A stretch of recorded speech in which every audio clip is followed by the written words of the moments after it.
ఏపీలో TDP, Janasena, BJP కూటమి కట్టడంతో వైసీపీకి ఘోరంగా ఓడిపోయిన విషయం తెలిసిందే.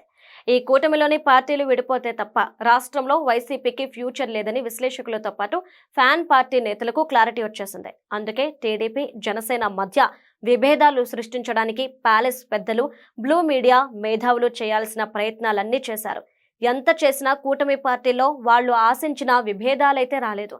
రివర్స్ లో మరో 15 ఏళ్లు కూటమి కలిసే ఉంటుందని జనసేనాని పవన్ కళ్యాణ్, టీడీపీ యువనేత నారా లోకేష్ పదే పదే స్పష్టంగా తేల్చి చెప్పారు.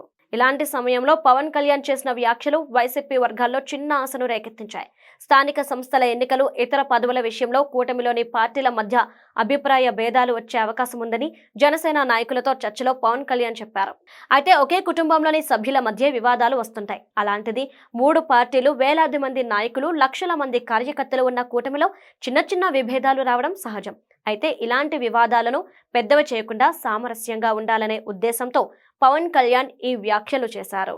కానీ వైసీపీ మీడియా మాత్రం కూటమిలో విభేదాలు వచ్చేసాయని, ఇందుకు పవన్ కళ్యాణ్ వ్యాఖ్యలే ప్రూఫ్ అనేలా ప్రచారం ప్రారంభించారు. వైసీపీ పాలనలో ప్రజలకు చేసిన మేలు, జగన్ సీఎంగా రాష్ట్రంలో జరిగిన అభివృద్ధి వంటి విషయాల్లో చెప్పుకోవడానికి ఏమీ లేదు. అందుకే కూటమి పార్టీల మధ్య ఎప్పుడూ గొడవలొస్తాయా, ఆ విభేదాలను భూతద్దంలో చూపిద్దామా అనే ఆతృత బ్లూ మీడియాలో కనిపిస్తోంది.